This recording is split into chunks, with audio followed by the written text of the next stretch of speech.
On this episode of Hanging with Hardcore, we break down how to learn.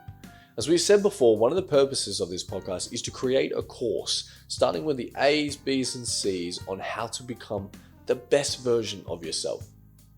We have chosen this topic for our 9th episode because we want to empower people through knowledge. But before you can use the knowledge, you must be able to embody it and truly understand it. There is a quote by Naval Ravikant, who is someone we touch on in this podcast, and it goes like this. Knowledge is free and abundant. It's all over the internet. It's the desire to learn that's scarce. If education is free and abundant, why do people not have the desire to learn? There is so much knowledge in this world, and it can be difficult to know where to start, let alone actually understand everything you are learning. Our ABC podcast structure is aimed at solving what to learn and where to start. And today's episode is solving how to learn so that you'll be able to apply these principles in your life. So many people are looking for the one thing that's going to fix all their problems. The answer is not a secret. It is knowledge. Knowledge is power is something that's said very often, but it truly is the one thing that can empower you to achieve any goal you have for your life. But in order to benefit from knowledge, you must be able to embody it, make it a part of you. Today, we're going to teach you how to learn anything and really make sure it becomes a part of who you are. Make sure to get your notepad ready for this one because it is value-packed with tips. Let's get into it. 3, 2, 1, and we're live, boys. So welcome to Hanging with Hardcore episode number 9. Today, we're talking about why learning is important. How are you, boys? Oh, well, Good, size. mate. Good, mate. Rip a day. Yeah? All right, should we get into it? Let's get get into into it, it. boys. Let's go.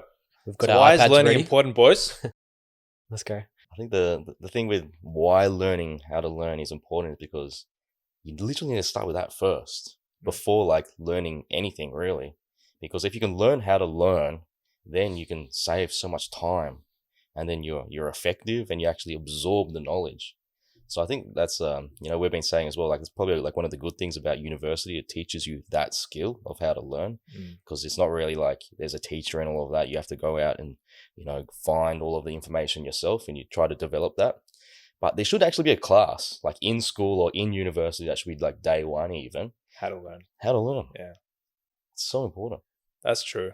And I think the reason why people like university so much is because there's a structure to it. When you go by yourself, you kind of get lost into like, there's so much information out there. You don't know how to curate it or like have a structure behind it. And that's why, we see uni as the only way. Yeah. But in reality, like you can make your own structure. Yeah. Yeah. A lot of times I think, high school students, they're realizing they didn't learn all that much from, whatever they've just been through in high school. So they're like, all right, uni's definitely going to be better. It's like, it's going to be that thing that teaches me everything. And although, uni does do a good job, understanding how you learn personally and how, the literature says you should learn, that's going to be really, really important. And that's going to help your progress. Yeah. So I feel like uni is good in a way that it helps you find the information, but then what it doesn't teach you is how to retain the information, because not many people know how to actually retain it and keep it and then be able to use it for their whole life.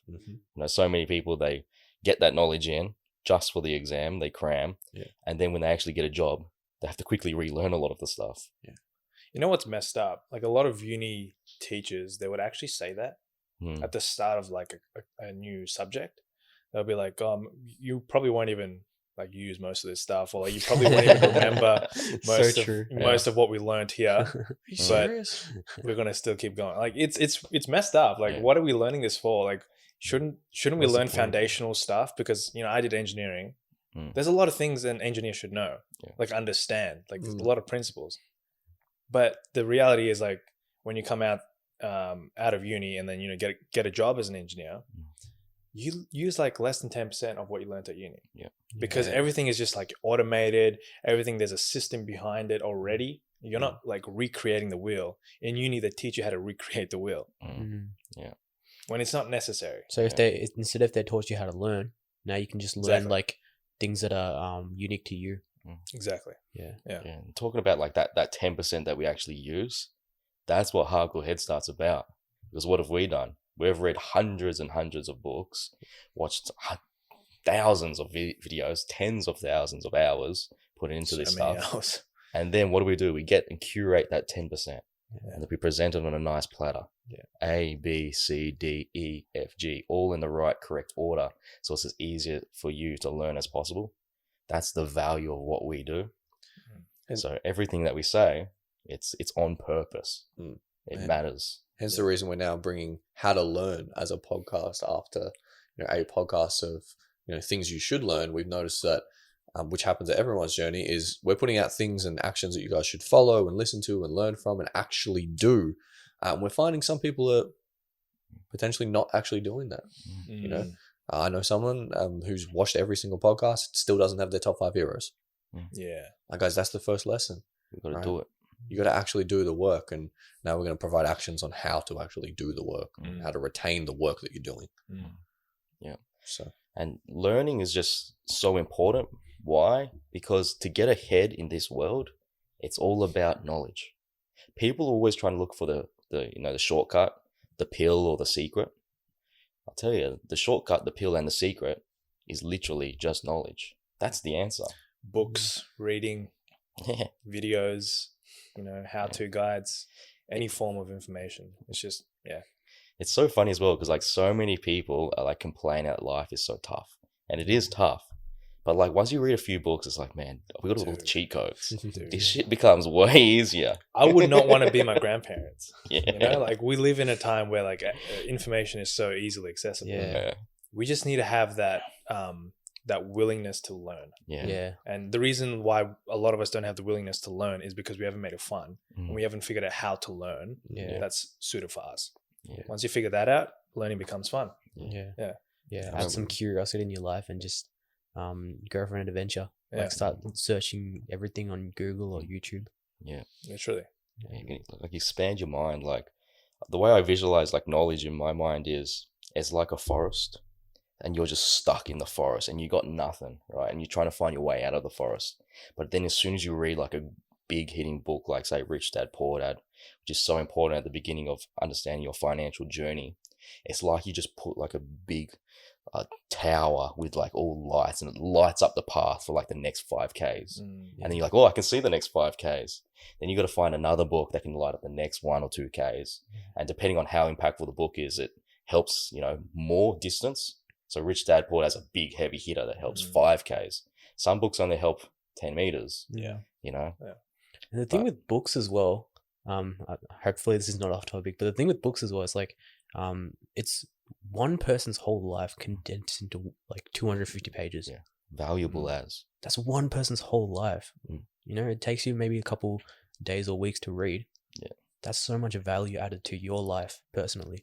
Reality of situation is like why Hardcore Headstart like exists is we curate content for people because we've realized, hey, we've read more than 200 books now, like hundreds and hundreds of books. We've realized that some don't light up the path at all. That's true. Some don't build a tower. Some don't even light a matchstick. They do nothing for you. They confuse you more. They actually take away from you. So we found we'll do that work for you. We'll curate, and then we'll put it out to people, and hopefully people will find value in that. I think the mindset switch as well is most people think that, hey, because we are taught, and a lot of people might take offense to this, and it might hurt their egos a little bit. We are taught that, hey, if we go to school, go to university, right, then that's all the knowledge that we need to consume. That's enough. But actually, the knowledge that you acquire from university is really minimal. Like it really isn't much because it's very specific as well. I know. And like just say like if they're trying to do our stuff like with investing, you don't actually walk out with a profitable strategy of how to invest. You might be able to know like what the different formulas are and all of that stuff, but how can you actually invest?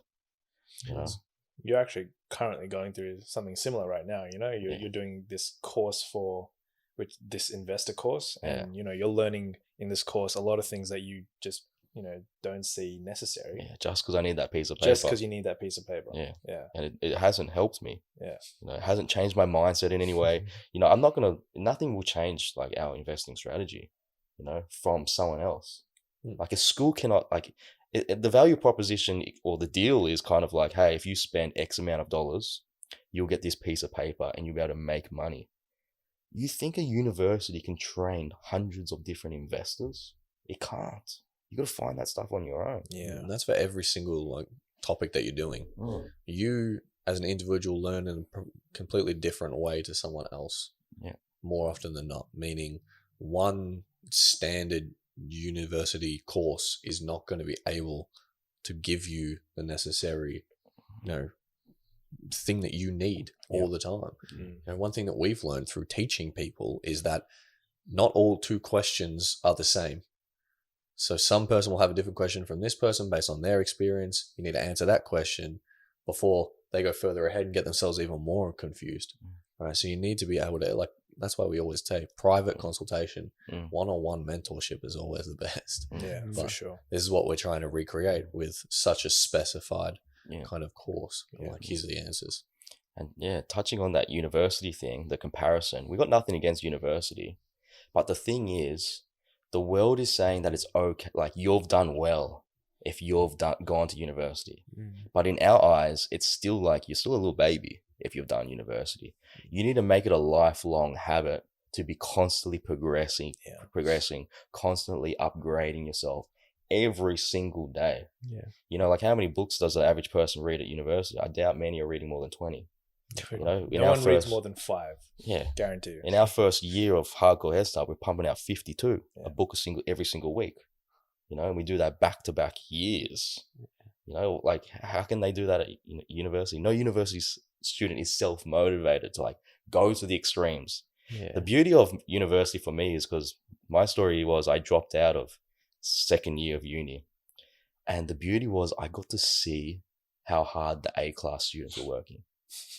And I'm like, man, I remember at the time, it was like, ooh, that's tough. That's tough. And then I'm like, wait, it's not that many hours.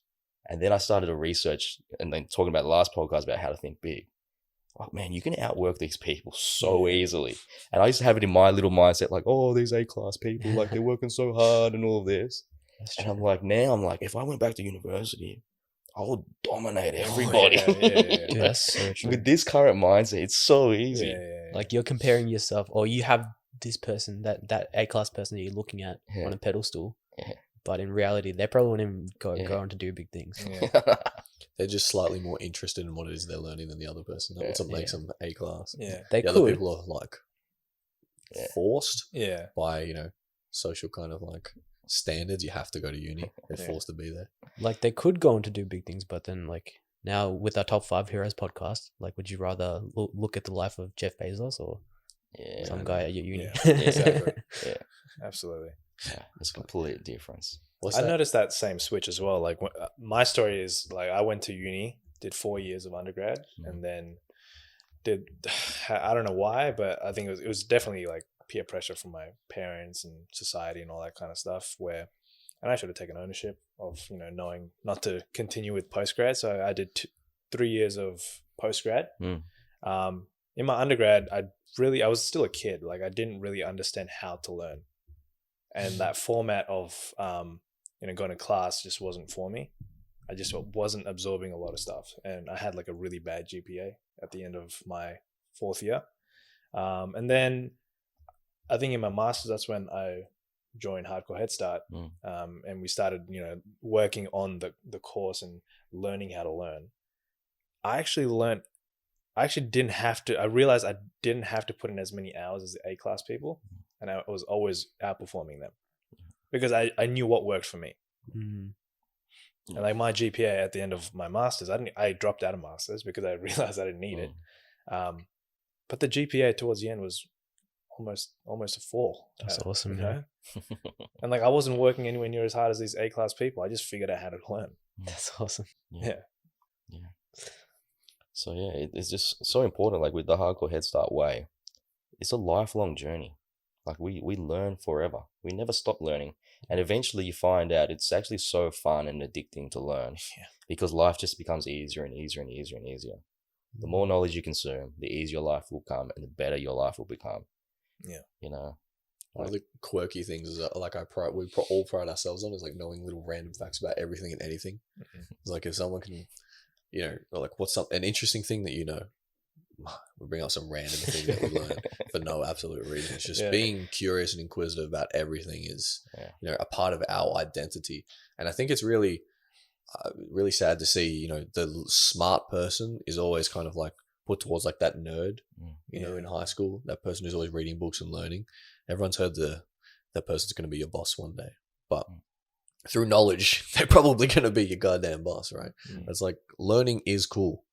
You know, being curious, being inquisitive, you know, trying to better yourself is cool. Like it's the only cool thing in the entire world. Trying to be the best version of you. How does that not make sense? Yeah, that's it.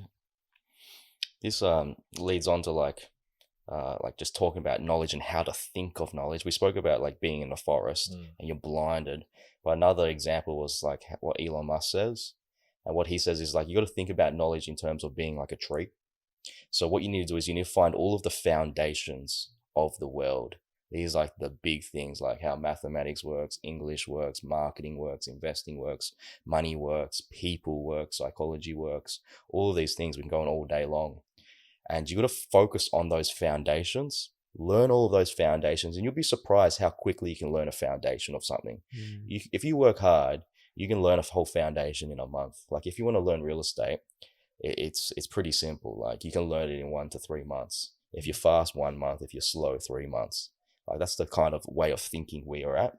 You know, and then other people in the world, they'll be like looking at us like, man, these real estate agents and investors, man, I want to know what they know. You know, it's going to take 5 years worth of knowledge. It doesn't. It's 3 months, man. If you know how to learn, and we're going to help you identify how to get there quick. But what Elon Musk says is think of knowledge like a tree. Find all of the foundations, because if you can learn all of the foundations, you then become a jack of all trades. And the jack of all trades is not the point, but it helps you see the world with no bias. You can see the world clearly for the first time. Then once you've got that tree, so that foundation is like the tree and the tree trunks, right? You build all of those foundations out. Then you need to find what you can actually do and what you're actually interested in. And that's like you're adding the little leaves on the end. Those are called the details. So with Elon Musk, he studied everything. Then he moved into like more of the physics stuff and the rocket science and, you know, electricity and all of that type of stuff. And that's his little leaves. But what do we find? We find that so many people that they call themselves smart, but they're only book smart and they're barely book smart. They go to like the most complicated thing right at the end. Say like with investing, they might find some silly formula and they'll be like, hey, you know, they'll come to me or they'll come to any of you boys like, hey, you know, what's you boys' opinion on this formula? Yeah. And you can see that they've just scrapped, you know, gone straight past the whole entire foundation. They don't know how any of this investing stuff works, and they're just trying to do it because of ego, and they want to look smart. They want to say something that you don't know. And then, you know, you can see exactly how their mind works. And that's a really, really sad thing. So it's so important to have a lack of ego, focus on the absolute basics first, build the foundation up in many, many disciplines, and then you'll have the awareness on what you actually want to go towards. You know, do you gravitate towards the left side, the right side, you know, physics, whatever it happens to be, and then build that out with the leaves. Not just focus straight on the leaves, because you won't know how any of this stuff actually works in real life. I feel like the people that focus straight on the leaves, they want the answer straight away, and they fool themselves into thinking they know what they're looking for. That's that short-term thinking that I was talking about earlier of like, where's the answer? I want the answer. Yeah. People think the answer's in the details. The answer's in the entire picture. But it comes back to like delayed gratification, right? Everyone wants, you know, that dopamine hit straight away. Yeah. It's like, no, you got to put in some work. Understand what it is that you want to do. And, you know, if it comes to investing, like we've all experienced it, people reach out to us, they don't even know how to invest. And they'll say things like, oh, what do you think about this stock? It's like, do you even know anything about stocks? Do you even know what a stock is? I think Just just like the thinking now- foundational stuff. Like, you don't know anything. Yeah, just thinking now as well. It's also a fault of like the content that's been put out from people because they don't do it how we're doing it and giving an A, B, C, D, E, F, G structure. You know, a start to finish, a key whole turn solution. You know, they actually give the things that's sometimes sexier for a lot of people to actually hear and listen to because they can, you know, say it to other people is the details. You know, sometimes the details, they are simply sexier. You know, you can say and recite some formula. People are like, fuck, he's smart, boys. The matter of the fact is, we don't use a lot of those details because they're unimportant and irrelevant to the big picture. I think like talking about like ego and stuff, you know, an ego is the enemy of the book by Ryan Holiday. They're talking about like the NFL. When that NFL coach, he was like teaching, like trying to train up like one of the worst teams, and he found a way to get them to the top. And he's just like, day one, we're tying your shoelaces, you know, just doing the absolute basic stuff.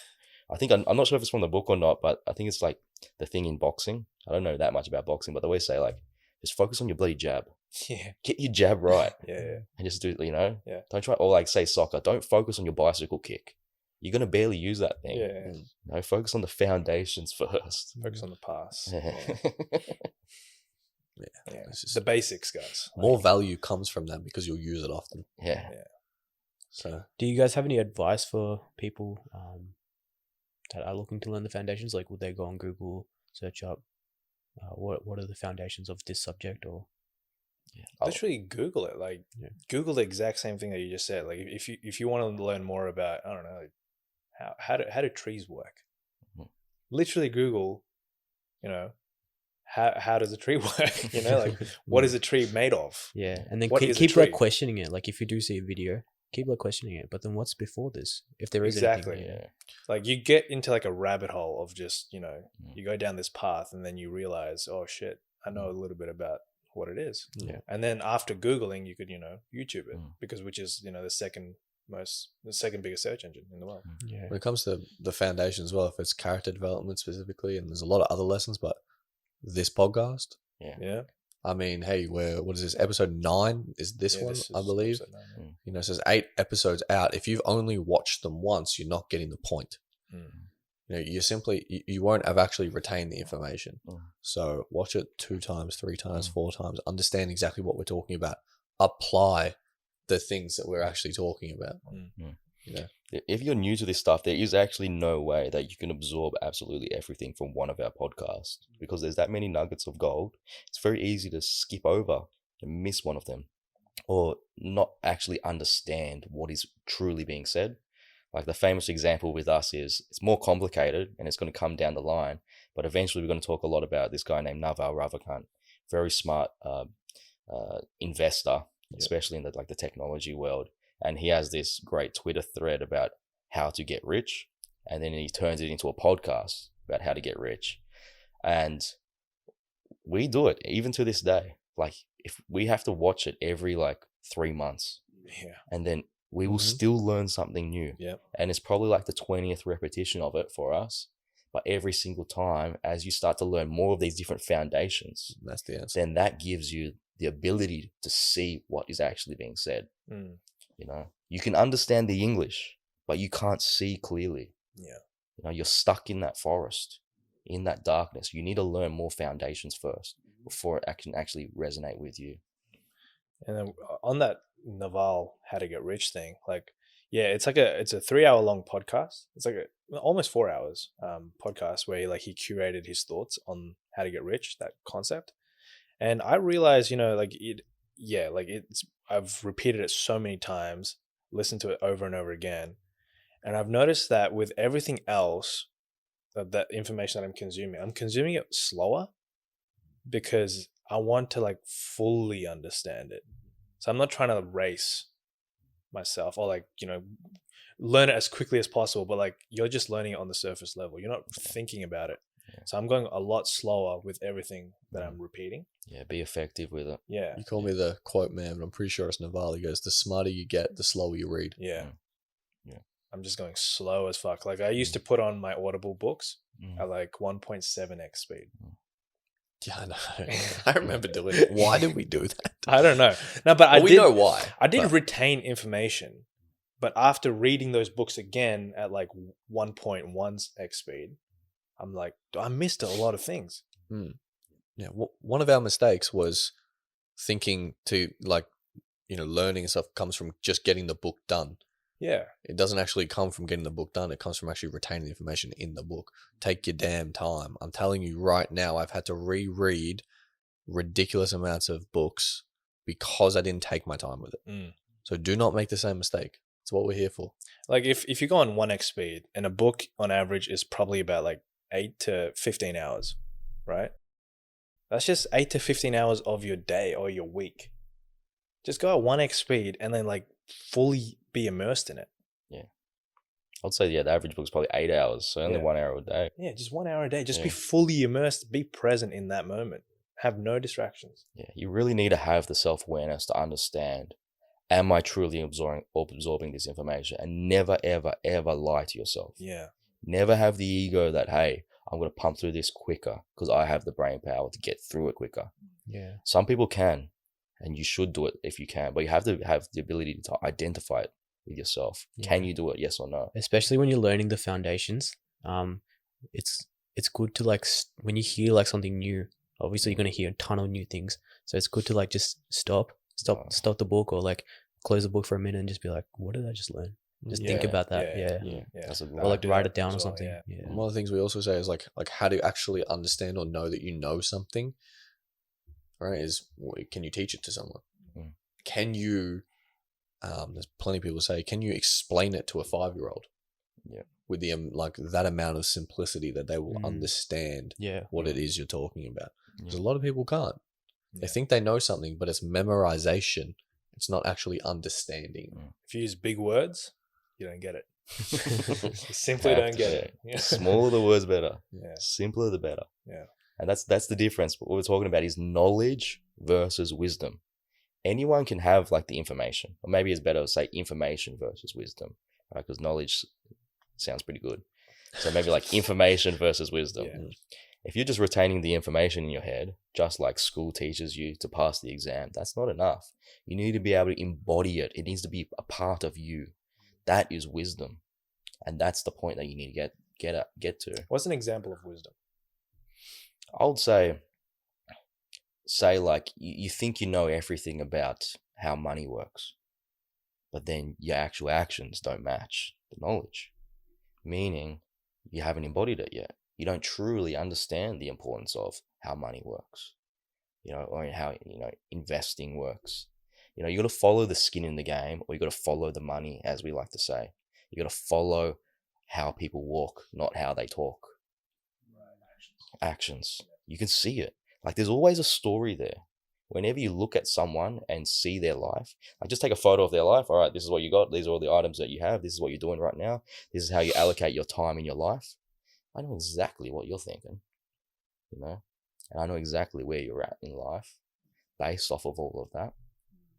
So it's really important. You can see exactly what's happening based on what they're actually doing with their money, what they're actually doing with their time. A lot of times that's just ego, right? It's like if you're not embodying the information, if you just understand information, I should say, and don't apply it, then you just want to know the information to be able to recite it to someone else because it makes you look good. There is no value in that for you or for the person, because you're not going to do that knowledge or that wisdom justice while explaining it to someone else, because you yourself don't fully understand it, which means you have done a bad job and you've sent someone else down a bad path. You confuse someone else. As an example, about like knowledge and all of that is like at Nando's, how you always have your mates, and some people like be interested in money, like, I know how to make money, and that's what they'll say to you. And like when you've got all the knowledge, it's just like, man, I know how it all works. And I remember one day, like I rocked up, I bought a secondhand scooter as my first vehicle. It cost me $4,000. The reason I bought this scooter was because it's a thing called a maxi scooter, which is a larger one where you can fit luggage inside of the seat. So I could do my grocery shopping and all of that. And then the petrol was it can only hold 7 liters of petrol at once. Literally, that's the tank size. So, and it would last a whole week by going to work back and forth. So it was literally like roughly $1 worth of petrol or a litre worth of petrol a day. And it's normally slightly less than a litre a day. So I could probably get 10 days even with that one tank. And when I rock up to work, those same people that were talking to me the week before and the previous weeks before that about how money works and all of that, they would laugh at me. You know, they would laugh and think, oh, look at this guy. He can only afford a scooter, you know, but they don't get it. That scooter saved me tens of thousands of dollars, literally. Because if they're buying a $20,000 or $30,000 car, I'm buying a one for $4,000. I put that money into the markets. Then they're spending $50 to $100 a week on petrol. And then their insurance and all of that's even higher than mine is. And then that literally resulted in, no joke, probably $250,000 for me, that one move. $250,000. And that's how I can be in this position now, you know, because of my silly little scooter. And I still have it. Right? And the thing is, that scooter is worth $2,000. Dude, it only went down by 50%. It went down by 50%. The percentage is pretty big, Yeah. but it's a $2,000 loss. Dude, like depreciation. I know, you lost 2,000, but you made $250,000. Nothing. And other people, they're buying their $30,000 car, they write it off. They lost $5,000 in a day. Yeah.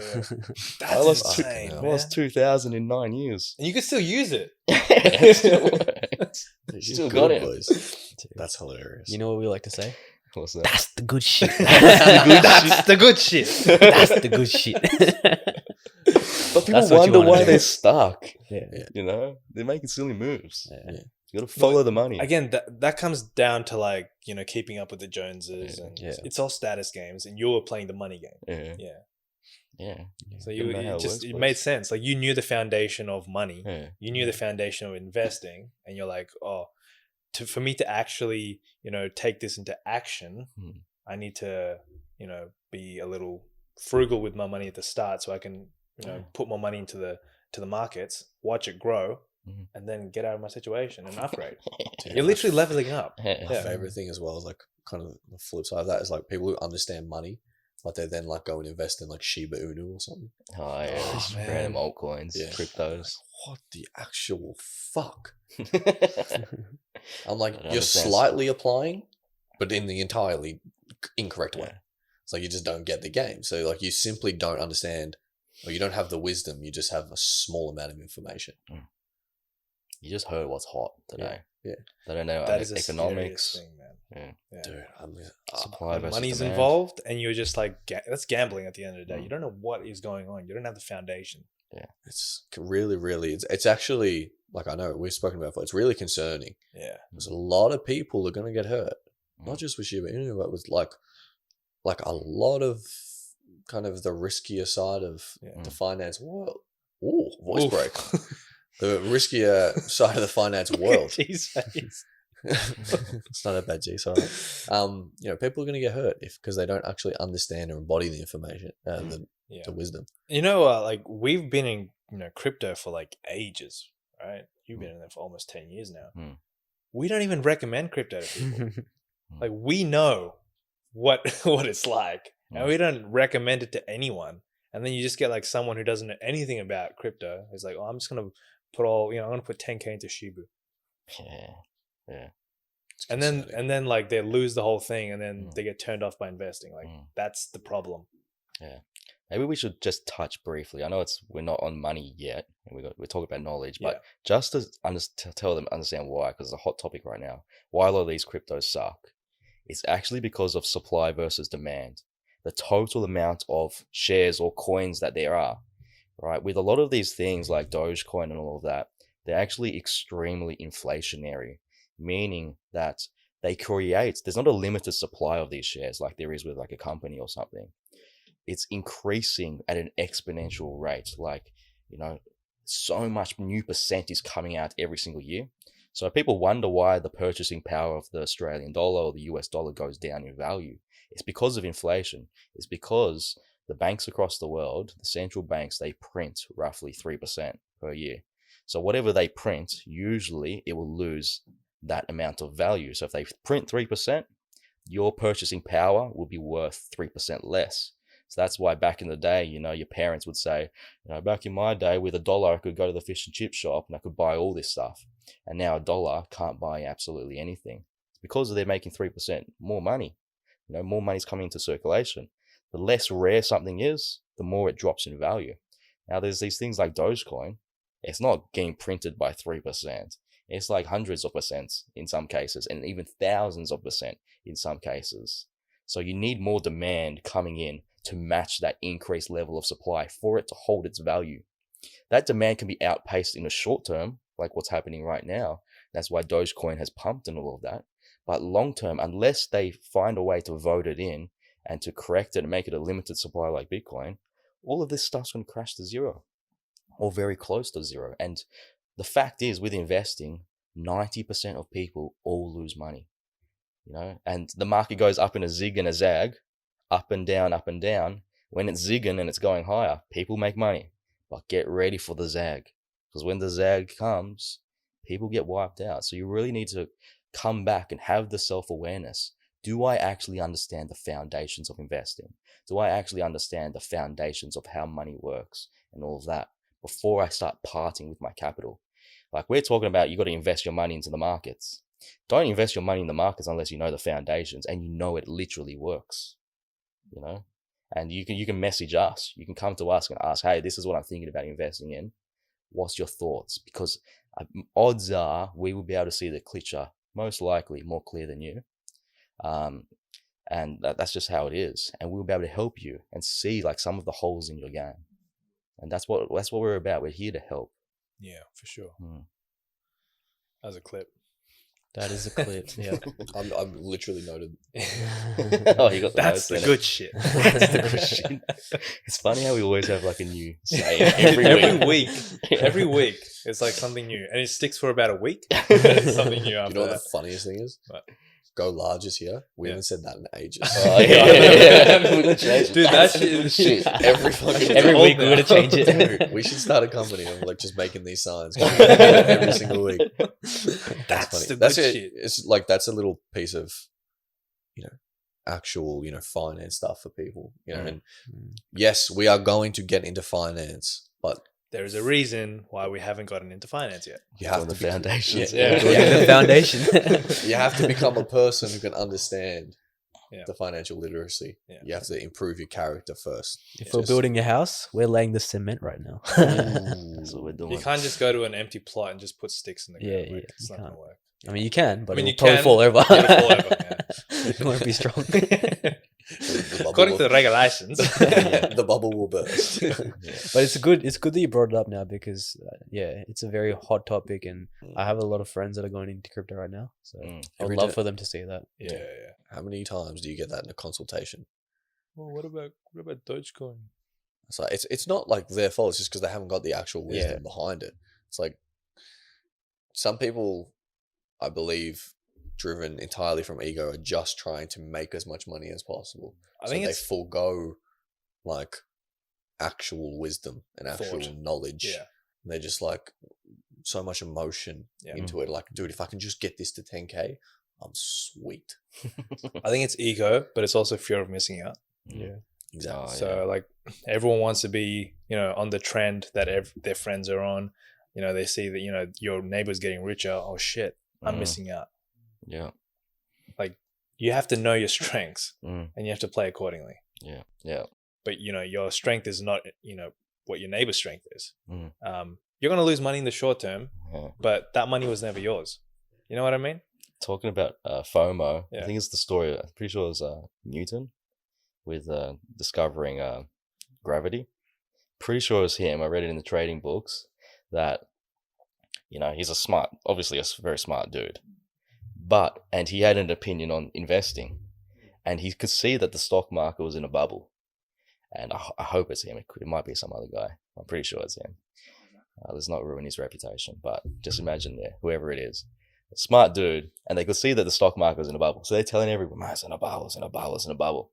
And then it corrects. And he's like, see, I told you it's in a bubble. But it only corrected a little bit. And it went back and it made brand new highs. And it started pumping even harder. And it turned into a bigger bubble.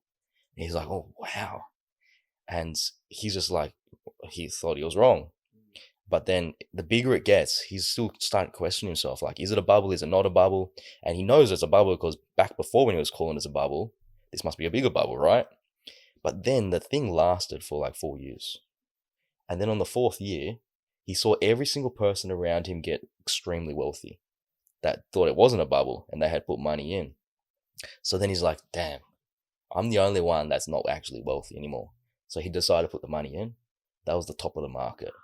The top of the market came in and it was a bubble and he was correct the whole entire time, but he had fear of missing out. He had that FOMO. It crashed. Not only did he lose everything that he put in the markets, everyone else that was temporarily rich lost everything as well. So that's like what's happening right now with crypto. You're not rich unless you take it out, boys. You're only rich on paper. Shall we? Hey, We shall. I think G's yeah. a ripper for this one. I think G, you go from Dis? Dis. Yeah. So what is the next thing we're talking about, G? So this is from our good mate Tim Ferriss. So It's a Timmy. little acronym that he's made up to learn. It's called DISS. So it's DSSS. Yeah. So the first one, are we gonna? Oh, but before we get into that, we should maybe describe more about Tim Ferriss because Yeah, they sure. won't know. So like, Tim Ferriss is like a guy that his whole brand is like how to learn as fast as possible. Yeah. And how to be as efficient in your life as possible and get stuff done. Yeah. So he has a famous book called like the 4-Hour Work Week. It sounds like a scam. You can only work 4 hours a week. It's actually legit. And it's not about working 4 hours a week. It's about the concept is, can you find a way to put in 4 hours of effort to have the results of someone that's working 40 hours a week full time? That's the premise. So that's the beauty of Tim Ferriss. He has like blog posts and YouTube videos and podcasts all about how to learn as fast as possible. Yeah, and this guy's actually gone and learned a bunch of different things. Mm. So like he's got a bunch of content on that. Like he's learned dancing. He's learned like Japanese horseback archery. Japanese horseback archery. He was like the best in in wrestling as well. when he was younger. Jiu-jitsu. I think. His idea wrestling, of it it is was- to become top 5% in the world. Yeah, In all these things. Yeah. That's what he says. He wants to learn as quick as possible to become the top 5% in the world Yeah. at all the things that G is talking about. In under a year as well. He couldn't swim until his early 30s, and he learned in 10 days how to go from not being able to swim to being able to swim 40 laps as a Yeah. warm-up yeah. in 10 days. With the dancing, he came second in a competition in the world or something. Yeah, he went to the Within a small semifinals. period of time. Yeah. Yeah, and he was wrestling like the best. Yeah. The best. That's How is that ridiculous. possible? This is how But, it's possible. yeah. So he's basically like a human guinea pig. He just like experiments on himself in like all these Yeah. different ways and comes up with really good concepts on how things work. And he researches like the best people and tries to figure out what they do. So links to his stuff will be in the description below. Yeah. So we figured he was probably the best person to look into when it comes to how to learn. He's also got a book called 4 Hour Chef, which inspired us a lot. It's his journey in learning how to cook, because he was very scared to learn how to cook, and it's something that he's failed at multiple times. So in this book, he actually goes through how he learned how to cook, and these are some principles from that book. Sweet. Yeah. Let's go, boys. So do we want to go through each point or just list it first? So maybe say what does DIS, the acronym, mean? So DISS means, so the first letter is deconstruction. Yep. Yeah, I guess we can explain it. So what deconstruction means is each time you're faced with a new topic, you have to try and break it down and and this is also where we find the experts in that topic. So they can help us break it down more, and we try to figure out all these pieces. So all these pieces that are we need to learn about in that topic.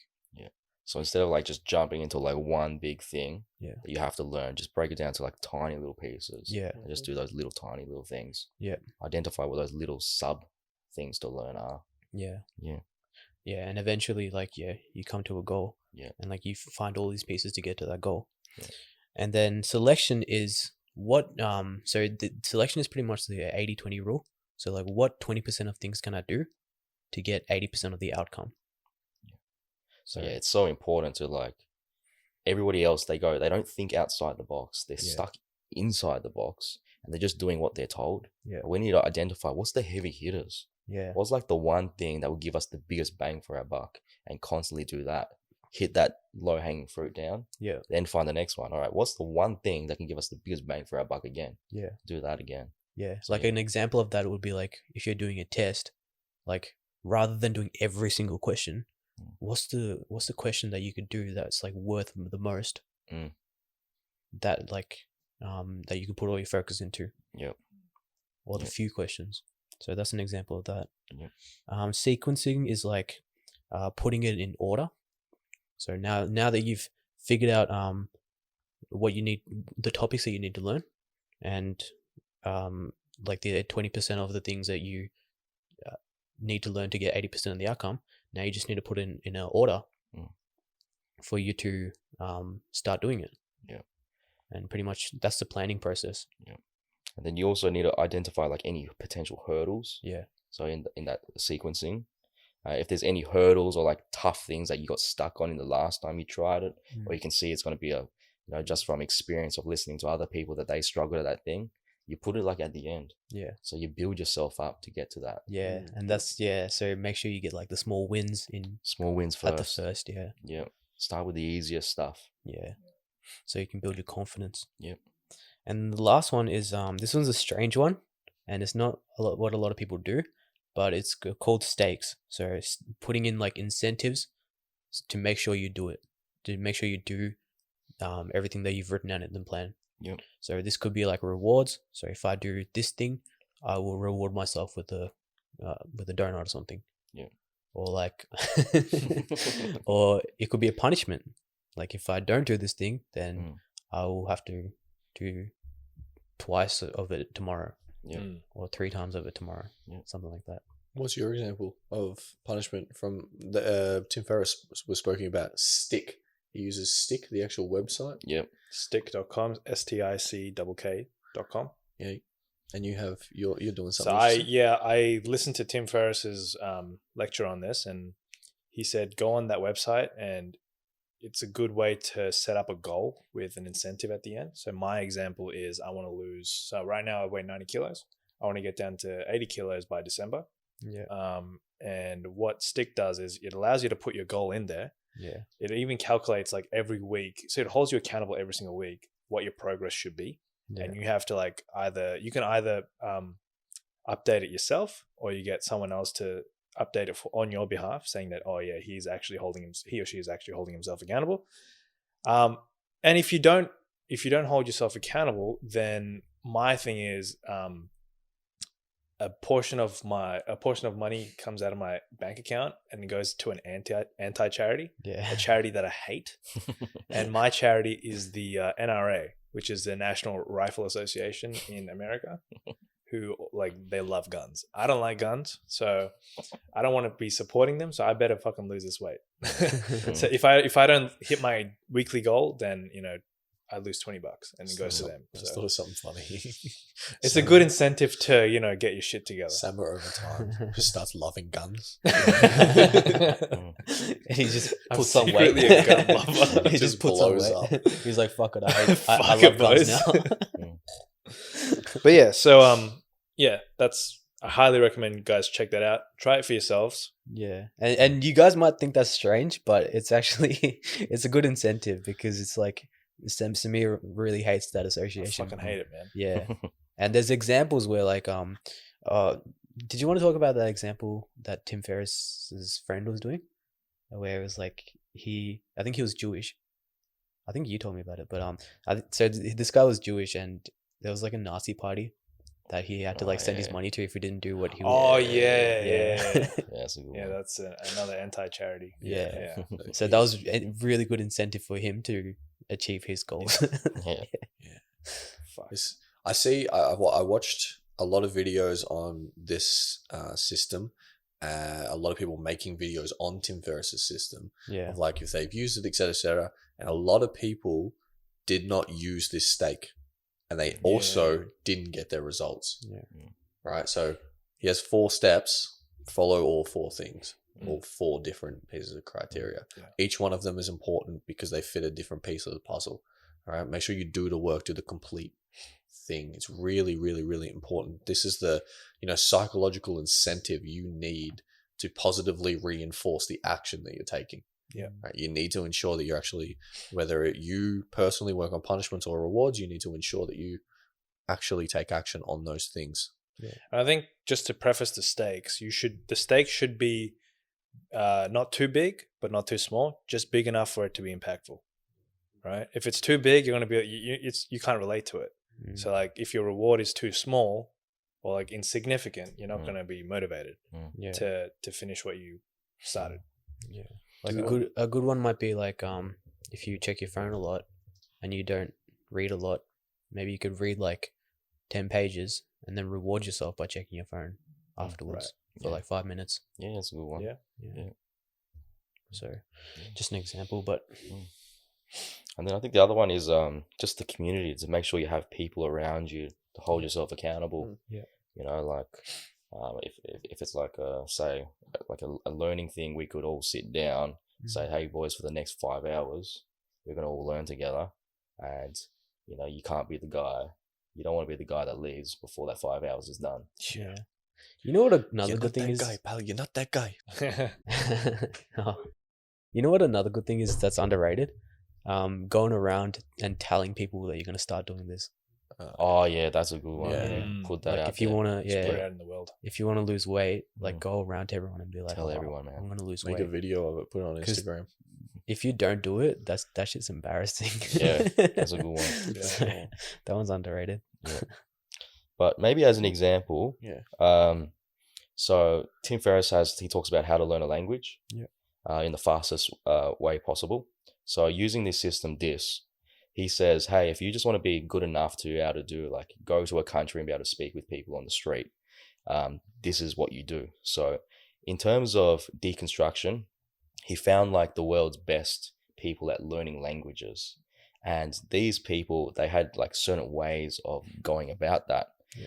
And what they said is, in terms of selection, you got to focus on the top 300 to 400 words that are used most frequently in that language. Because you don't want to know everything. You don't need to know the complicated stuff, because you're not going to write like an essay or something, right? It's about the day-to-day language. We use very simple language day to day. So if you find the top 300 to 400 words in a given language, you can just Google it. Then that will give you 80% of the results that you will need day to day. So you actually be able to get by. So now you literally only need to learn like 300 words. And what you can do is you can do like just 10 words a day. If you learn just 10 words a day in a month, you're actually pretty much good to go to that country and just speak with people, actually communicate with them. So yeah, that comes down to like the sequencing stuff. He just sequenced it in order of it, and it's already done on Google now, so you don't even have to do it. Like, what is the most important word? What's the second most important word? And so on and so on and so on. Yeah. And then that way he is setting himself up for success, because he's not focusing on random stuff. Like, as an example, like, say if you want to learn colors, you want to know the big heavy hitter ones, like, black, white, red, blue. You don't really need to know purple yet, or like magenta or something like that. There's no need. So make sure you focus on the proper stuff. And this was like something that I've even tried in the past as well. Like, when I wanted to go to Bali, I wanted to learn Indonesian, and it literally pretty much only took 1 month to learn those words. Since I have forgotten most of them, but I know if I really wanted to do it, I'll just take another month and I'll know it and be able to recall it all again. And yeah, like, you can just set yourself up with a reward, and the reward in like my case when I was doing it was like, oh, I'm actually going to go to Bali if I've done this, if I've got the words in and all of that. That's a good one. Another reward is it would make your experience in Bali considerably better. Yeah. You can go there and actually understand what it is they're saying. You can interact. You can get a more culturally beneficial experience. That would be one. Yeah. And this kind of leads on to the next thing that we talk about. It's called the 21 rep rule, the 21 repetitions rule. And so in the case of learning the languages, like what I did was, you want to do like, the brain needs that many repetitions until it's hard grained into the mind and it stays there and it's stuck in long-term memory. So what you can do is, say in terms of you learn the language and you're learning 10 new words a day, then you can repeat those 10 words. You do it 7 times, repeat it, write it out. Say the word 10 times, 7 times, sorry, then write it out 7 times, and then do that morning, lunch, and dinner. So that would be your first set of reps 3 times on that one day. Then Tuesday, you do it again 3 times, and then so on. You do it 7 times. After an entire week, you would have done 21 reps, and those 10 words, they're like hard grained into your mind. But then on Tuesday, you would add 10 more words. You'll do the exact same process, and then by the 7th day, you'll just cut off those previous. So you're always in a cycle of learning 70 words at once, going through them until you go through a whole entire month. You practically know the whole thing. Then what you do is, you've learnt those 300 words, you read over them, and then odds are, it's no joke, that there's probably 10 words that you don't know yet. So you get those last 10 words and you highlight them, you make one last list, and then you do 21 reps on those last 10 words, and you got it all in. You're done. You're done in 40 days. Let's go. Yeah, it's ridiculous. You know, it'd be good. We did a video explaining that, or actually like documenting that one too. Yeah, we could do That'd be that. sick. We should do that. Yeah, like we each learn a language. Yeah. I've actually wanted to learn Hindi. Mm. Random, Yeah. but like I wanted to. Go for it, man. I was want to learn Spanish for obvious reasons. I'll learn French, boys. Bonjour. Voulez-vous coucher? I think the 21 rep rule as well is like, it's really important. You need to have the self-awareness to understand, is this something that I'm struggling to retain? Is this knowledge I'm struggling to retain? If so, try the 21 rep rule. You'll know it forever. And there's some stats, I don't know the exact stats, but if you don't revisit that thing that you learned within 24 hours, it's practically like an 80% chance you forget it. If you don't revisit it within 48 hours, it's like a 95% chance you forget it. So you got to make sure you get it in within 24 hours as well. Yeah. And that's why the 21 rep rule is so good, is because you're getting it within 24 hours. It's like not even 24 hours, it's just a few hours. Then you sleep for, from nighttime to morning might be only 12 hours difference. And that's the importance of it. Packing it in your brain every 8 hours. That's cool. All right, that's a that's a rip. I reckon, yeah. Let's try to document that. We'll each try to learn a language and document our progress. But for people, go back, listen to what Dylan was saying, write down the rules of the 21 rep rule, understand it all, and apply it. So grab the DiSSS from Tim Ferriss. We've used it. Grab the 21 rep rule, apply everything, and actually apply it to something you're trying to learn at the moment. If you're in uni at the moment, this will benefit you ridiculously. You will be, like, if you follow this on a specific thing, very quickly you'll become top of the class. I can guarantee it. Yeah, and a lot of people, they come to me like, oh, how do you retain all of this information? Dude, there's nothing special about my brain. It's literally just a 21 rep rule. That's the secret. Reps. Just repetition. I do want to make a joke right now. Not taking away from that because that's incredibly important. Your head is incredibly large. She is a large Scarlet. Dude, she grows every day, bro. In proportion to the knowledge you consume. You're going to start looking like Stewie Griffin, Who's that? the baby of Family Guy. Oh, yeah. That's a big skull. That's a good one. He came out with a big skull. All right. Hero Day. Yeah. So Hero Day is like something that we need to start doing again. It's one of our concepts. This is a hardcore Headstart original. Oh, this was the best, man. So This is the best. this was crucial for our come up, where what we used to do is 1 day a week, we would use this in terms of like the community. We'll go to like somewhere that's brand new, like a special environment. And me and G used to do it very frequently. We used to go to the Melbourne, State Library or something? Library, Yeah, the State Library. And then we would find these like special place. It's like the old school place and got the green lights there, and it's really beautiful. And then we would say, hey boys, we're sitting here from start to finish. We're going to pump out at least 10 hours today of proper work. And if we pump out those 10 hours of proper work, we will reward ourselves with going to like a restaurant and eating dinner together. And it was great because we held ourselves accountable as well. Yeah. Like, yeah, it didn't require any willpower. We had an environment to hold us Yeah. accountable. Are there any times where you didn't get the 10 hours done and you didn't go to dinner? Nah, we always pump it out, boys. That's the good shit. Let's go, Always do boys. it. But the good thing was for us was me at that stage it was very easy because I built myself up to be able to pump out 5 hours of actual study like quite easily. But G was like right at the beginning of his journey.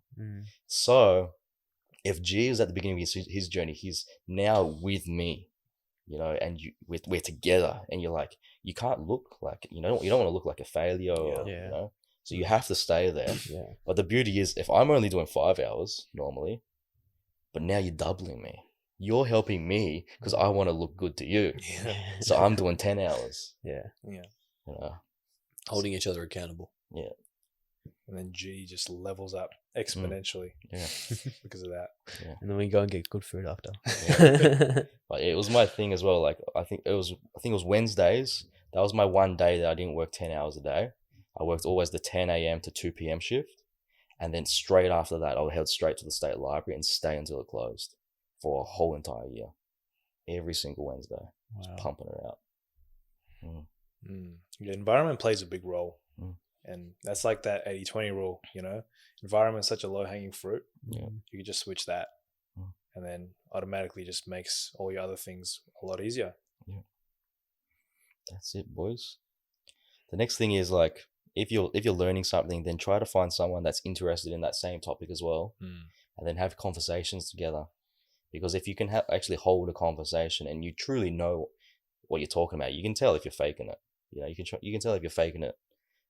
If you're not lying to yourself and you're actually good, then you can give yourself that little pat on the back. You're like, all right, let's move to the next level. What's the next thing? What's the next foundation that I can now learn? Yeah. And if you, again, like, comes back to teaching again, right? Yeah. Or just explaining it to someone else. Yeah. If you can't do it in simple terms, then you simply don't understand it. Yeah. If you're using big words, you don't get it. Yeah. There's nothing wrong with not knowing something. Yeah. Like, if you don't know it, the answer is just to learn more. Yeah. Like, there's no bad blood or like, it's not a negative thing to not understand something. Yeah. It should be like, that should make you more excited because now you can learn even more stuff. Yeah, should be more excited. You should be excited not to know. Dude, the feeling of, like, if you know something deep down and you can just explain it and the person gets it. Yeah. You're like, whew, damn, it feels good. It's much better than faking it and like, oh yeah, I understand what you're talking about. Yeah. Because you just hurt that person because you confused them. And even in, like, when you're at uni, you know, when the uni teacher says, oh, there's no such thing as stupid questions. Yeah. That's true. Yeah. But, like, no one asks any questions in class because they don't want to look stupid. Yeah. Don't be that guy or girl. Ask the dumb questions because that makes you smarter and makes everyone else smarter because they didn't have, they didn't want to ask that question. Everyone is ask thinking anything. That everyone's thinking the question that you'll want to ask right now. Yeah. Every single person. They're like, fuck, who's going to be the person? And they'll make fun of you, but they needed to know the answer. Yeah. And whenever, like, you're learning something, you have no questions on it. That means you don't get it. Yeah. You can't just learn something flawlessly. Yeah. You need a feedback. And if you let your ego get in the way as well, you're literally stopping yourself from leveling up. Yeah. Exactly right. And, like, being better than what you were yesterday. You're literally stopping yourself. Yeah. I remember, like, when I left high school, I just felt like I knew everything because I was, quite easy for myself to get, like, A's across the board and all of that stuff. And, I just thought I was the best. And then it was a one where after I started this journey, I'm like, dude, I don't know how anything works. I'm so dumb. I'm the dumbest person like there is. And that's the beauty of it. You need to have that ego hit once. Yeah. Really accept it. The faster you accept that ego hit and realize that you actually don't know anything about the world, then you can start progressing. So you got to have that, you got to break yourself down quickly because it's about compound interest. It's about compounding your knowledge. About compounding your mind. If you can start compounding it just like money, we've said before, if you can invest $10,000 at the rate of 20% profit per year for 50 years, that single investment of 10 grand will turn into 91 million. It's no different than with knowledge, except you can't put a physical figure on it.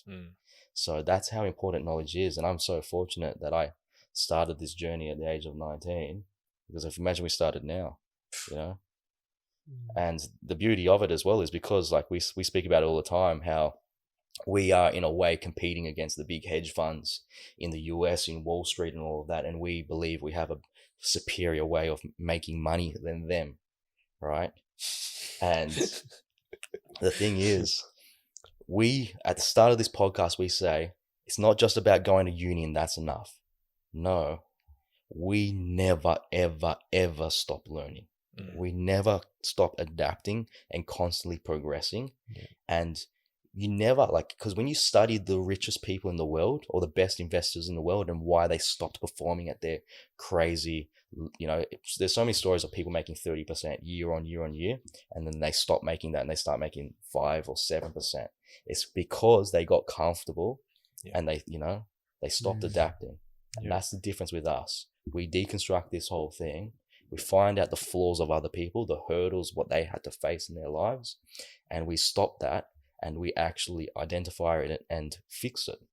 You know, so that's our advantage. And now the beauty of it is, say, like for us, I'm the oldest, I'm 28, and I believe I'm as smart as 50-year-olds on Wall Street, and actually smarter than them in some regards. Dude, imagine when we're 50, you know, and we won't never stop working, never stop getting smarter, more intelligent every single day. It actually isn't a competition. That's the point. People have this small mindset because they're thinking so small that university is enough and university is smart. You're not smart. You got to have the ability to think big. It's about a lifestyle. You do it forever and you reap the rewards of success. I think like on the point of, you know, you don't know everything, right? If you think about it, like put things into perspective, like you're 28 years old, I'm 27, you know, we're all in our 20s here. Like these concepts have been going around for like thousands of years, hundreds of years. And you're only like, what? You're not even 30. How do you expect to know it? Like it's been there before you existed. It's going to be there after you exist. Like, you know, after you die as well. So it's like, put yourself in perspective. Like you're just there for the journey. Like learn as much as you can and don't have an ego. Like it should be exciting. To, like you've been around for 30 years. If you're 30, you've been around for 30 years and you still have another 60 years to live. Exactly. And if you're 30 and you haven't started, to G's point, you got 60 years to live. You got heaps of years. You got time, right? Get cracking. Because to compound interest works on time. So get to it. But again, if you're 30 as well, and then you listen to our stuff, or 35 or 40, and we actually help people in their 50s and stuff. The thing is, with our knowledge and now coming across us, it hurts the ego a little bit because you're like, oh, these guys are only in the 20s and all of that. But your life is going to be better off. It's now positive, more positive because you know us. Our saying is, if you do the work, it's very easy to become a millionaire, brand new from zero, a millionaire in less than 10 years, and have that $1 million of assets producing for you 20% per year. That makes you another $200,000 every single year for the rest of your life. Like no matter where you are in life, it's very easy to become a millionaire if you know what you're doing. And you may not have ever come across this kind of maybe investing world or character development world, even if you're that 50-year-old.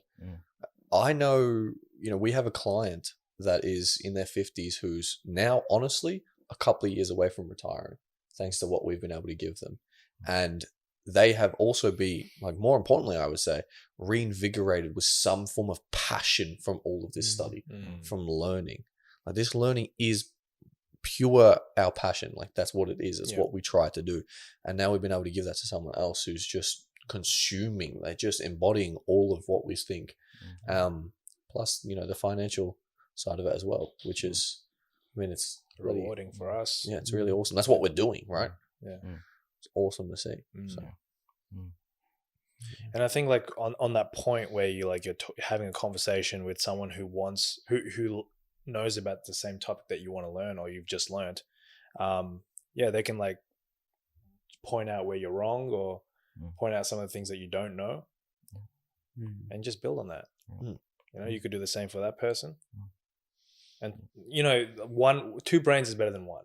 So you're going to obviously accelerate your learning. Just like with your example, G, when you went to the library with Dylan, like it accelerated your learning Yeah. because, you know, you were just starting and then you're seeing Dylan do 10 hours. Hmm. He was just able to do 5 hours, Yeah. but then you pushed him to 10. Yeah. Because, I was lying that I was you were doing there. 10 hours normally. I always do 10 hours. Yeah. I feel like- I actually do 5. I'll be with G, I'm doing 10. I feel like I So consume. G's the reason why you're successful. Yeah, pretty much. No worries, boys. I don't know if we need that now, I suppose. Clip. So the funny thing is though, because G's the only one that still has a job. He's very successful, by the way. And to put things in perspective, I hope you don't mind me saying, you can clip it out if you want to, but you know, G, the story with G is he's gone from 0 to $250,000, right? In just 3 years. And it's not about the money too. It's about his knowledge.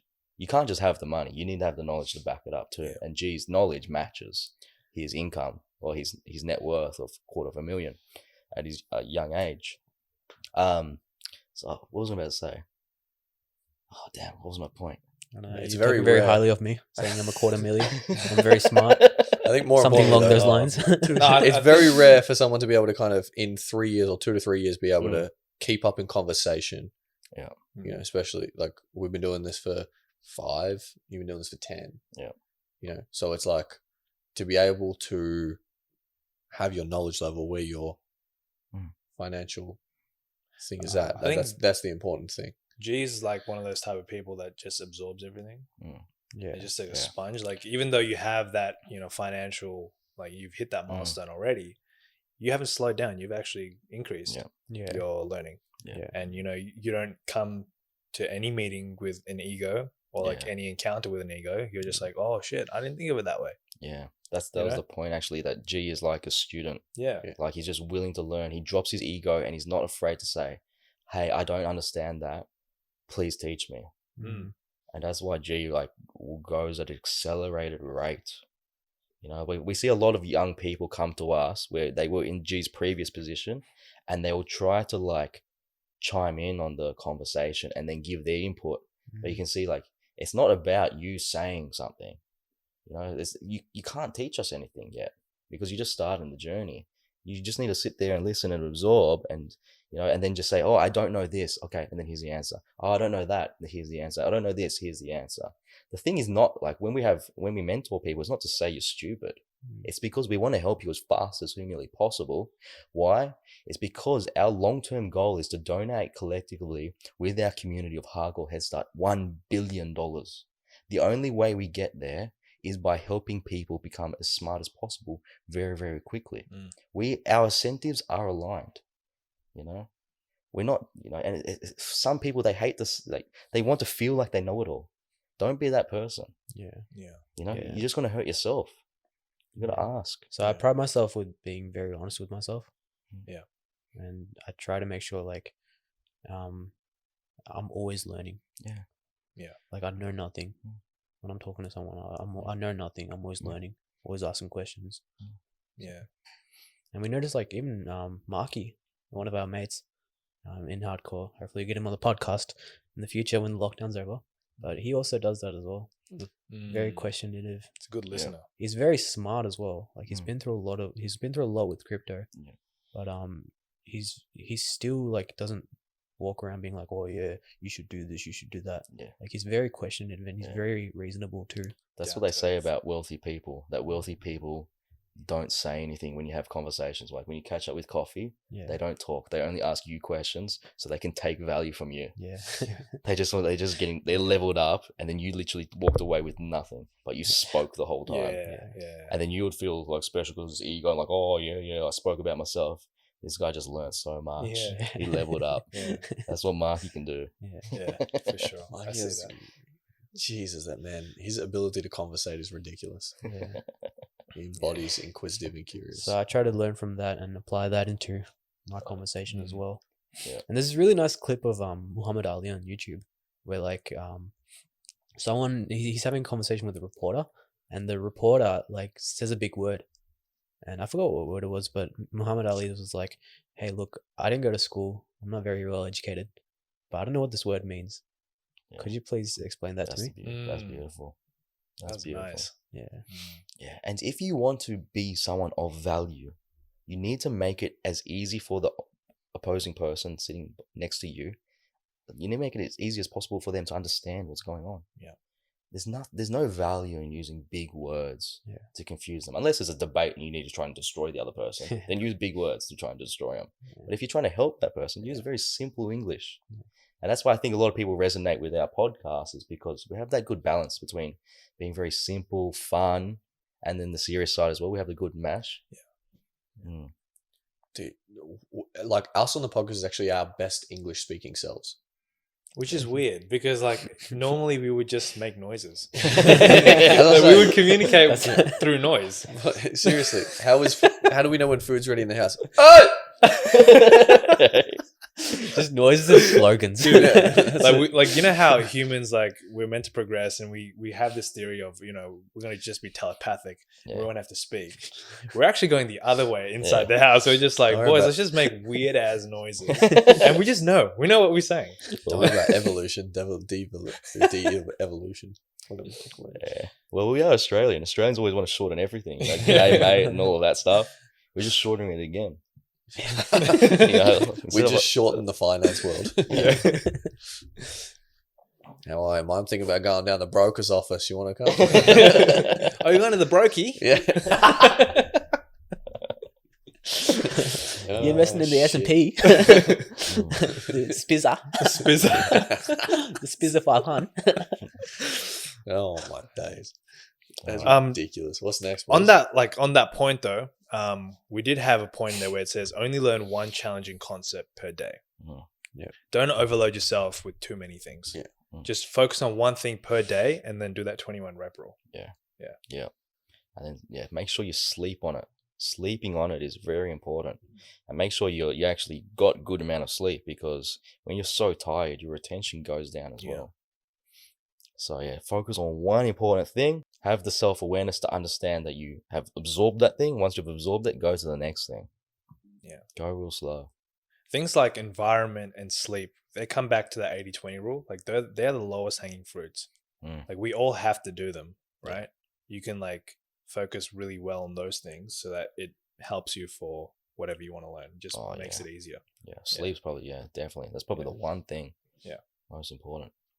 And if people right now are like, oh, what am I actually going to learn? Like, where do I start?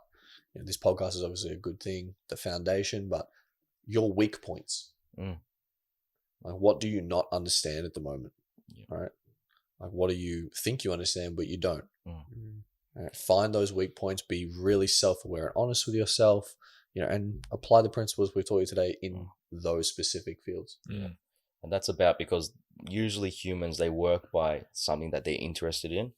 If they're interested in a topic, they're going to retain the information better. But the other side of that is, because we can't be interested in everything, we have to understand that, hey, it's a weak point of ours, then that means we need it to level up and be successful. Then if you can make that switch, like, oh, I hate taxes, you know, but I need to know how taxes work to level up, become successful, you know. And then that's that little switch. Yeah, for sure. To understand what you need. I think the next point is like a nice little hack, or like kind of like a practical thing that you can start implementing to get better at learning, or just to have a more focused approach to learning. And we all do this. But it was like building on G's. If you look at, what was it, episode number 5? I can explain it again if you want. Episode number 5, I think that's Willpower and Habits, where we were talking about G's, how he couldn't read a book for 10 minutes. You want to explain that again, G? Yeah, so I'll give you a rough explanation of it again. It's not that I couldn't read. I feel like I just didn't have the confidence with reading. So whenever I would try to read so big, it would be too much for me, and I'd be like, oh, I can't do this. So what I did was to trick my brain. I started reading a minute a day. So first day I would read a minute, and then, you know, obviously I can read a minute, and I'll make sure that what I'm reading, I'm absorbing in that minute. And very easy. So, and then I will reward myself after. So the next day I'll come in and I'll do 2 minutes. Still really easy. Reward myself after. And then day after 3 minutes, and so on for 30 days. After 30 days, I can do 30 minutes. And it's like I've built the habit of absorbing the information really well as well. Yeah. So that's a good little hack just to trick my brain into like making sure that I'm reading to the best of my ability. Yeah. So you tied learning into a habit as well. Yeah. And we got this idea from a TED talk about I think she was an engineer who taught her students how to learn. Basically, set a timer for 25 minutes, or like once you've built up to that time for 25 minutes, make sure that all your notifications are switched off. Have deep focused work for 25 minutes, and then after that, reward yourself for like 5 minutes. And by reward, just do something different than what you were doing before. Because then it resets your focus. So that could be like, doing exercise, cleaning, or any other physical activity, talking to someone, and then coming back. And then set timer again for another 25 minutes and then go at it again. Because once you do that, you'll realize, your level of focus is almost the same as when you started. So you can maintain that for longer periods of time. Yeah, 100%. I think a good tip as well, something that probably one of the best tips about that I've ever come across, is if you have a partner, like, a girlfriend or a boyfriend, and you guys want to level up and you're aligned on this journey of, becoming the hero of your own story, then I think you should think about having a hero day. And I think it's really good to find like a really nice park, like a nature reserve of some sort. And you just say, hey, we're setting aside every Wednesday or whatever it happens to be. It doesn't have to be the whole day, but we're going to go there to that park, and then we're going to read for 25 minutes, take a break, walk around the nice, beautiful park, explore it, making sure it's a really big one as well. So you can't explore the whole thing. And you can go longer than 5 minute break as well. You don't have to be just 5 minutes. And then you come back and you read again. And then after you do that a few times, and then lunchtime comes, and then you reward yourself by checking out a brand new like restaurant in that area that you've never been to before. So now you kind of got like the traveling aspect in it as well, and it becomes like really fun. That's and it becomes like your little thing to build each other up. Then you go back to that park, you keep doing it, and then you go dinner, and then you find a brand new restaurant for dinner as well. And you're spending money. I think it's a good investment into not only yourselves, because it's keeping you motivated to pump up that knowledge is worth more than that money that you would spend. And then you're building up the connection with that significant other as well. And if you don't have a partner, do it with a friend. There's nothing wrong with two boys doing it, two blokes, Well, us boys, we should probably do it. We could have all us boys hugging around a nice little picnic bench, pumping out the books. We do that all the time. But the main thing is make sure you guys actually study, no distractions. Yeah. Because when you do it with your hugging around a bench, that's the good shit. I can notice with some friends, like it can be easy to get distracted and not actually focus on for work. sure. That's so true. Yeah. And like, I can't wait. Like, this is what we actually need to do with our community. Once we get enough subscribers, enough interest, we will do this. Like, we might go to the Botanic Gardens in the city or something. We'll do this whole thing, go lunch, come back, do it again. And then before dinner, we might play soccer or something, play some sport with all the boys, get energetic. Then we're just doing everything. We're hitting community, we're hitting knowledge, we're hitting exploring and fun, and trying different foods. Then we're getting the fitness in and all of that. And then we go a different place at nighttime, and then we have an idea of then finishing it off with like watching a documentary together at IMAX. And like, imagine if I'm just imagining in my head. I've been doing it for so long that it's like us boys at the start. There's like 10 close boys that we have. Then we start getting 11, which is a subscriber. And then we get 12, and then we get 13, and soon we pack out the whole entire IMAX, all hardcore Headstart, all in the merch, all in the armor. It's so good. Yeah. And then every single time we learn some new knowledge, everybody stands up. That's the good shit. That's the good shit. That's the good shit. We got to book the whole thing out. We all look. No, we all do this. We all look at each other. That's the good shit. And because it's all out, because it's our community, no one's gonna be like, shh. We're gonna be like, that's the good shit. Imagine that one poor Karen who got the last seat. We can book it out. Fucking hell. Dude, everywhere we go, it's gonna be clean because our community is gonna know. We've got to maintain neat. We'll do the details as well. Details of every place we go is just going to be clean. Yeah, we'll clean up the whole city. Yeah. I remember last time we went to IMAX, I think we ended up watching the butterfly documentary together. Yeah. It was like we were the only guys in there. Dude, it was an absolute vibe though, bro. It was good fun. Vibe. Yeah. What's that animal documentary thing? Yeah. Buddy David Attenborough in the ears. Yeah. Ooh, so good. Tell you what, that'll relax you. Yeah. You know, the funny thing happened last night. I was talking to my partner, and she's in another state.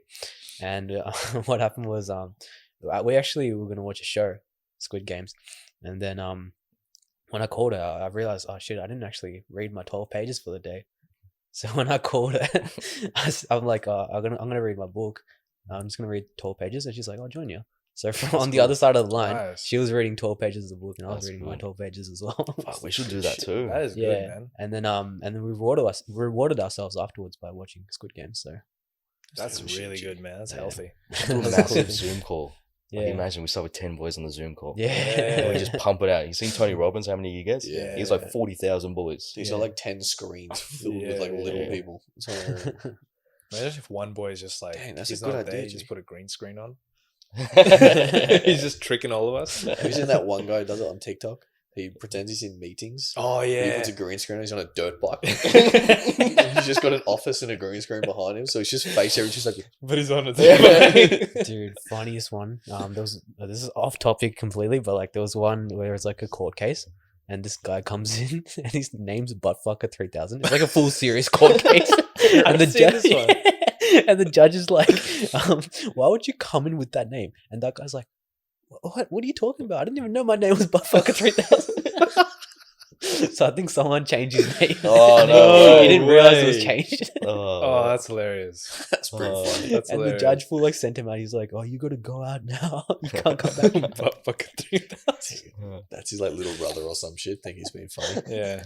Bro, what the All right. All right. So back on topic. I think maybe this might be the last point because I think we covered everything else here. There's a documentary on Netflix called Inside Bill Gates' Mind. Inside Bill's brain. Inside Bill's brain. And in that there was like a little clip where he goes to a cabin that's like really remote for a week once a year. I think twice a year. He goes there and all he does is he's disconnected from technology and he just takes a stack of books, a notepad, pen, and then he just thinks and reads for a whole week, and no one else but him. So I think that was like a really nice example of a person that's operating at very high levels of how they learn. Yeah, all billionaires, they all do it. Yeah, all the best of the best, they all do it. That's how important books are and knowledge is. Yeah, they literally take time out of their year. Most people take time out of the year to go on a holiday and have fun. They take time out of their year. They do that too. They take time out of their year to just learn. Yeah, and Bill Gates says, his brain is like a CPU. It's just like a computer. You just have to feed it information to get something out of it. Yeah. So that's what he does. Yeah, and it works for him clearly. Yeah, absolutely. Obviously. I mean, he's a pretty reputable guy, Bill Gates. Sure. I think he's one of the best in the world. That's it. Yeah. Anything else, boys? I think maybe just those last three ones. We'll quickly touch on them. So we did touch on it briefly, but you want to, whenever you're learning the big foundations of something, you need to, like, say, as an example, if you're learning real estate, then learn it for 1 to 3 months, focus on it, and then after you've done that, then go and find a different foundation. You don't need to complete the foundation. Just get a good amount of the foundation done. Learn something else for 1 to 3 months and keep doing that. And then eventually, so what you're doing is you're kind of let the cement set. So let the cement set, the real estate, let that cement set, and then come back to it and then build on top of that again. And by doing that, you get a different perspective and so you're more well-rounded, like coming back to the Elon Musk analogy of like building out the whole entire tree. Yeah. So make sure you do that. You don't want to just like dedicate 1 to 3 months of real estate and then you're done and never revisit it ever again. You need to learn other things to really get a good perspective of how it actually works. Yeah. Then as a little tip as well, like after you Google something, like Google everything, But just make sure, again, it's following the DISSS, and it's making sure that it's coming from someone that really knows what they're talking about. They are an expert. But then as well, I think not only Google it when you're reading, then YouTube it as well. So then you're watching. Yeah. So you're getting a second type of stimuli. Then after that, whenever you learn something, make sure you implement it into your life as soon as possible and use it, because then that'll be the third repetition straight away. And if you can't use it, which a lot of our stuff that we learn, about knowledge and investing and business and all of that, we can't actually use it because it's not the right time in our lives. We just need to sit back, close our eyes and meditate and think, when is it the right time to actually make that move and use that knowledge? So then we've actually done it in our brains. Yeah. And that's another repetition again. So I think that's the last little tips. Everything you've been saying just now, I have a little tip for that. Like, this is something that you've taught me actually. Like, if you find a really good YouTuber, or like a YouTube channel, for example, when I was doing real estate, I really liked Graham Stephan. So I would watch everything that he, like literally every single video that he put out, or that he had recently, because that covers the whole foundations of real estate. Yeah, that's a good point. Yeah. Just pump it out. That's it, boys. Anything else on how to learn, boys? I think we covered it pretty well. That's it. I think we covered it pretty well. This is Hanging with Hardcore episode number 9.